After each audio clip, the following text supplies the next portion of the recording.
Good afternoon students. BA तृतीय वर्ष गृहविज्ञान विषयाचा पेपर नंबर 6 वस्त्रशास्त्र या विषयाच्या तासिकेसाठी आपण या ठिकाणी आहोत. या विषयाचा एकंदर जो अभ्यासक्रम आहे त्या अभ्यासक्रमामधलं जे युनिट आहे वस्त्र रंगाई आणि वस्त्र छपाई या संदर्भातील वस्त्र छपाईचे जे प्रकार आहेत 3, ज्याच्यामध्ये प्रतिरोध छपाईमध्ये 3 जे प्रकार पडतात त्याच्यामध्ये एक आहे बातिक छपाई, दुसरा आहे बांधणी छपाई आणि तिसरा आहे ठसा छपाई. तर आजच्या या तासिकेमध्ये आपण ठसा छपाई या संदर्भामध्ये बोलणार आहोत किंवा ठसा छपाई या छपाईची एकंदर माहिती आपण आजच्या या तासिकेमध्ये घेणार. तर ठसा छपाई ही जी पद्धत आहे ती साधारणपणे वस्त्र छपाईमध्ये फार जुनी अशी पद्धत आहे आणि ही हाताने केली जाते. साधारणपणे या पद्धतीमध्ये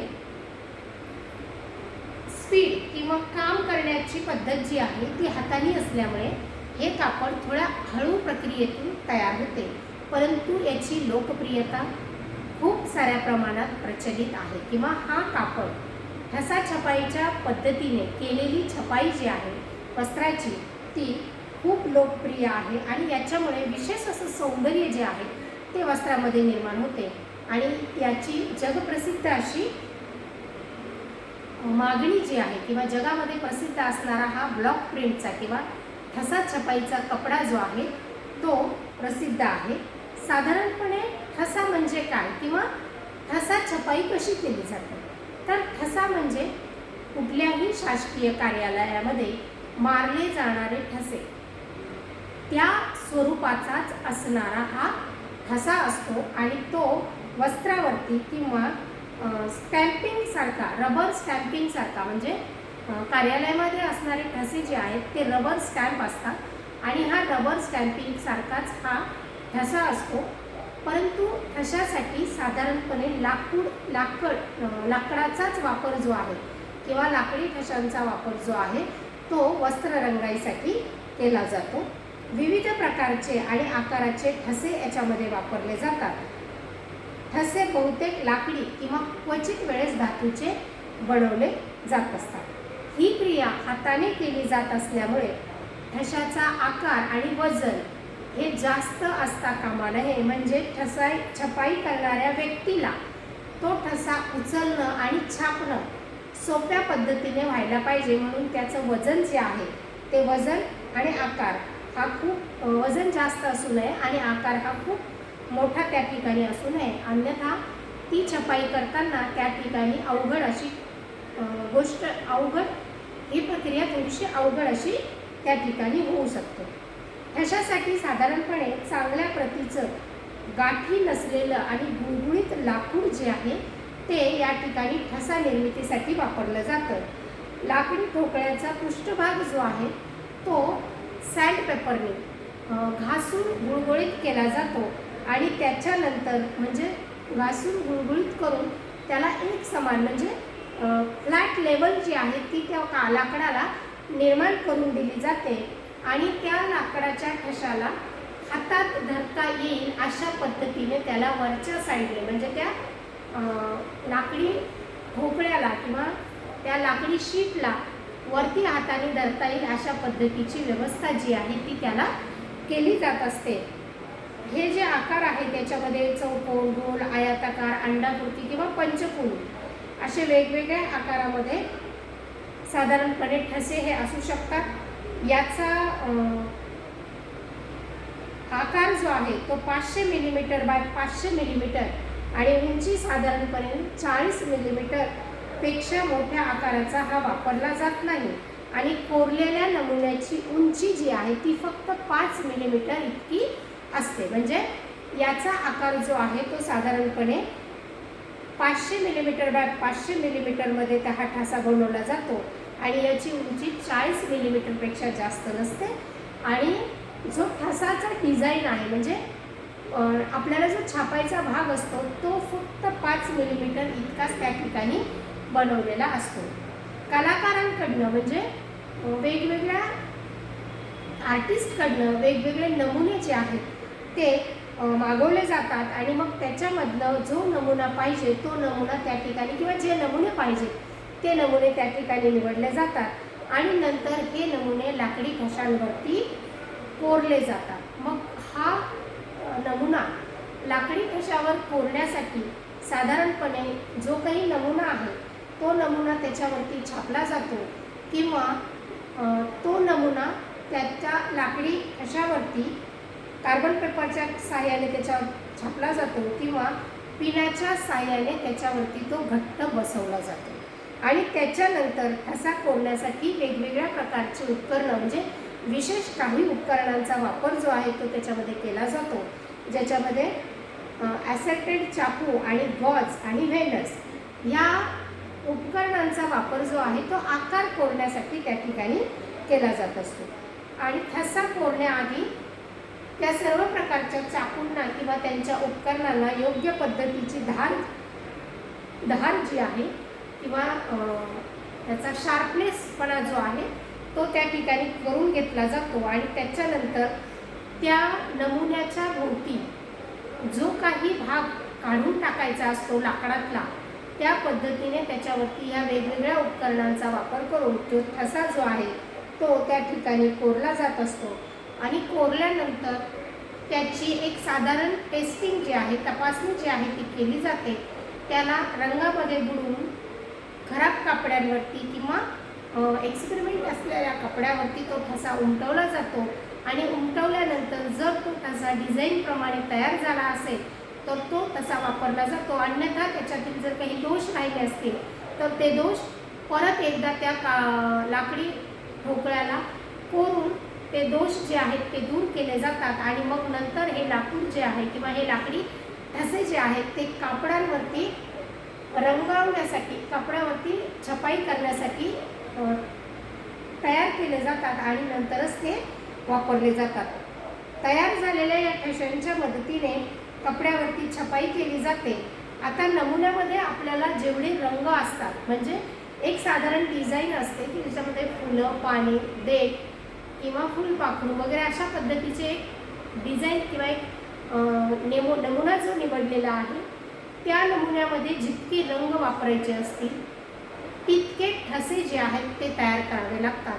म्हणजे फुलांच्या पाकळ्यांचा रंग वेगळा, पानाचा रंग वेगळा, देठाचा रंग वेगळा किंवा आणखी काय जे असेल ते त्या पद्धतीने आणि त्या त्या आकाराचेच ठसे जे आहेत ते साधारणपणे तयार केले जात असतात. मग 3, 4, 5 जितके काही रंग आपल्याला त्या डिझाईनमध्ये वापरायचे असतील त्या पद्धतीने ते ठसे जे आहेत 3, 4, 5च्या रेंजमध्ये ते ठसे बनवले जातात.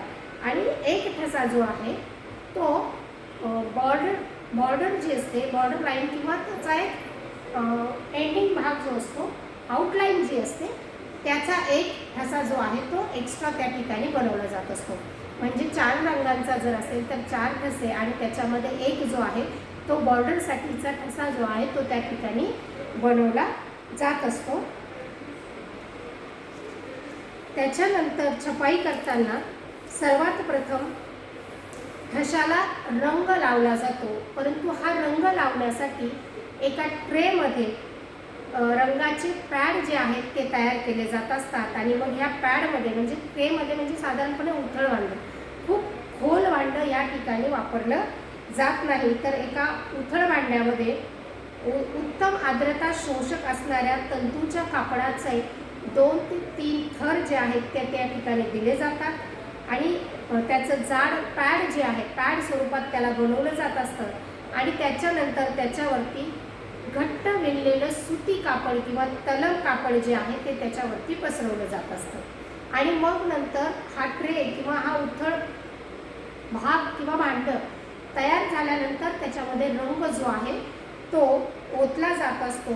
हा रंग साधारणपणे खूप घट्ट किंवा खूप पातळ स्वरूपाचा वापरला जात नाही, तर साधारणपणे मध्यम द्रव असणारा हा रंग जो आहे तो तयार केला जातो. आणि त्याच्यानंतर तो त्या याच्यामध्ये पॅडवरती त्या भांड्यावरती ओतला जातो आणि पूर्ण पॅड त्याच्यामध्ये पूर्णपणे भिजला जाईल किंवा बुडेल किंवा कम्प्लिटली तो कव्हर होईल या इतक्या प्रमाणामध्ये त्याच्यामध्ये रंग जो आहे तो ओतला जातो, ज्याच्यामुळे संपूर्ण पॅड जे आहे ते त्या ठिकाणी भिजवलं जातं आणि त्याच्यानंतर छपाई करायला सुरुवात केली जाते.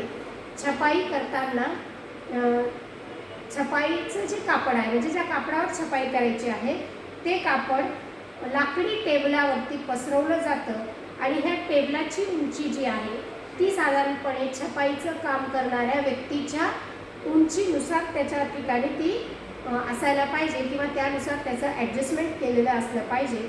त्याच्यानंतर पृष्ठभागावरती पॅडिंगसाठी म्हणजे टेबलच्या पृष्ठभागावरती पॅडिंगसाठी एक जाड स्वरूपाचं ब्लँकेट जे आहे ते अंथरलं जातं, कारण की डायरेक्ट टेबलवरती जर आपण कापड ठेवलं तर टेबलचा जो स्ट्रक्चर आहे तो त्या डिझाईनमध्ये येऊ शकतो. म्हणून एक जाड ब्लँकेट त्या टेबलवरती अंथरली जाते आणि त्या ब्लँकेटला रंग लागू नये म्हणजे ते ब्लँकेट रंगाने खराब होऊ नये म्हणून त्याच्यावरती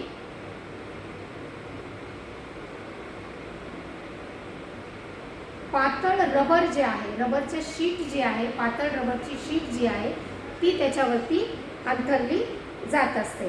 आणि त्याच्यानंतर कापड जे आहे कापड त्या टेबलला पिनाच्या माध्यमातून फिक्स केलं जातं किंवा घट्ट बसवलं जातं की जेणेकरून ठसा दाबून उठवल्यानंतर कापड त्या ठिकाणी हलू नये किंवा कापडाची जागा त्या ठिकाणी बदलू नये म्हणून त्याला त्या ठिकाणी पीसच्या सहाय्याने पक्कं केलं जातं. की त्याच्यानंतर कापड छपाई करताना सर्वात आधी कपड्यावर ठसे उमटवण्याच्या जागी पेन्सिलने खुणा केल्या जातात म्हणजे पेन्सिलने आखणी केली जाते की त्या ठिकाणी साधारणपणे आपल्याला ठसा हा उमटवायचा आहे. ठसे हे साधारणपणे सारख्या अंतरावरती इक्वल पोझिशनमध्ये हे छापले जात असतात. त्याच्यानंतर ठशावर मध्यम दाब देऊन प्रथम रंगाच्या पॅडमध्ये हा ठसा बुडवला जातो आणि त्याच्यानंतर तो कपड्यावरती दाबला जातो. म्हणजे मध्यम दाबाने खूप दाबाने जर पॅडमध्ये ठसा दाबला गेला तर त्याच्यामध्ये जास्तीचा रंग जो आहे तो त्या ठिकाणी येऊ शकतो आणि मग वस्त्रावरती तो जास्त स्वरूपात उमटू शकतो. म्हणून मध्यम दाबाने पॅडवरती पॅडमध्ये तो ठसा दाबल्यानंतर तो वस्त्रावरती दाबला जातो ज्याच्यामुळे ठशातला जो रंग आहे तो कापडामध्ये शोषून घेतला जातो. नमुन्यामध्ये जर रंग जो आहे तो कापडामध्ये शोषून घेतल्यामुळे त्या ठिकाणी एक स्वरूपाची डिझाईन किंवा नमुना त्या ठिकाणी तयार होत असतो.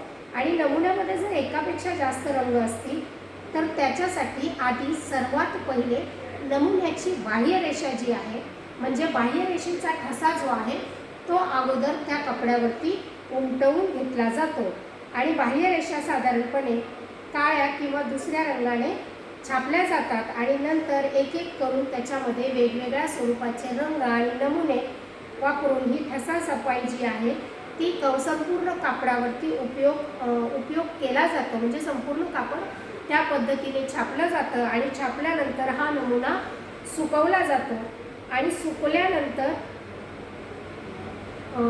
एक रंग सुकल्यानंतर दुसऱ्या रंगाची छपाई त्या कपड्यावरती केली जाते. मग दुसरा रंग पूर्ण सुकल्यानंतर तिसऱ्या रंगाची छपाई त्याच्यावरती केली जाते.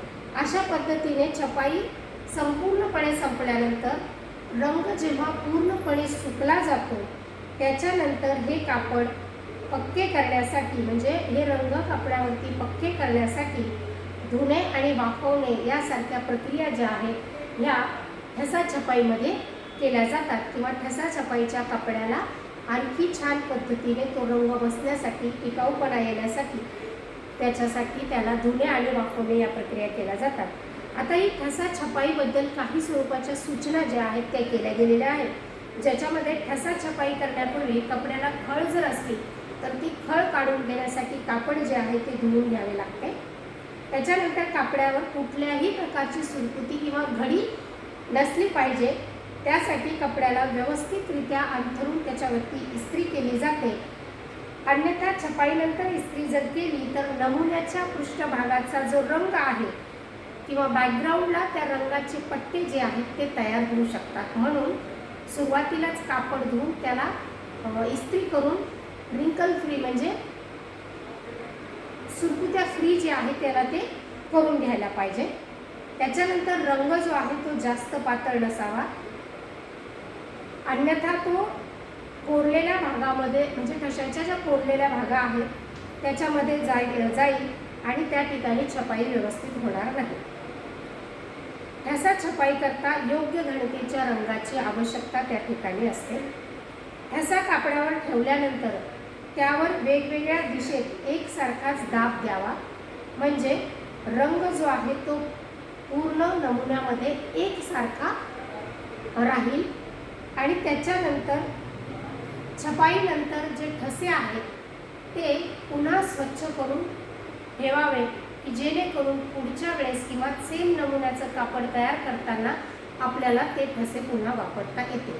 तर साधारणपणे हे ठसे जे आहेत हे किंवा ही ठसेची जी प्रक्रिया आहे ज्याबद्दल आपण बोललो आत्ता, ही ठसेची प्रक्रिया इंडस्ट्रीजमध्ये म्हणजे कारखान्यांमध्ये अशा पद्धतीच्या छपाईची व्यवस्था किंवा अशा पद्धतीच्या छपाईचे नमुने वगैरे त्या ठिकाणी तयार करून घेतले जात असतात. आणि आपल्याला ही छपाईचा जो प्रकार आहे म्हणजे ठसा छपाईचा जो प्रकार आहे, या छपाईमध्ये जे काही नमुने तयार केले जात असतात ते अतिशय सुंदर आणि आकर्षक दिसत असतात. म्हणजे वस्त्राचं सौंदर्य वाढवण्यासाठी किंवा त्याची आकर्षकता वाढवण्यासाठी ठसा छपाई ही प्रामुख्याने वापरली जाते.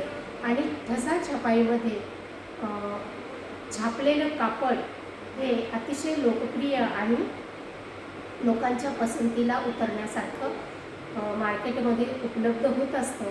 तर अशा पद्धतीने आपण आत्ता या ठिकाणी छपाईचे सगळे प्रकार म्हणजे बांधणी, बाटिक आणि ठसा छपाई हे सगळे प्रकार आपण आजच्या या तासिकेमध्ये आणि मागच्या काही तासिकांमधनं आपण वस्त्ररंगाई आणि वस्त्र छपाई या संदर्भातली संपूर्ण अभ्यासक्रमाची माहिती किंवा अभ्यासक्रमात असणाऱ्या मुद्द्यानुसारची जी काही माहिती आहे ती आपण या तासिकांमधनं घेतलेली आहे. आजची तासिका आपण या ठिकाणी थांबवत आहोत. पुन्हा भेटू पुढच्या तासिकेमध्ये.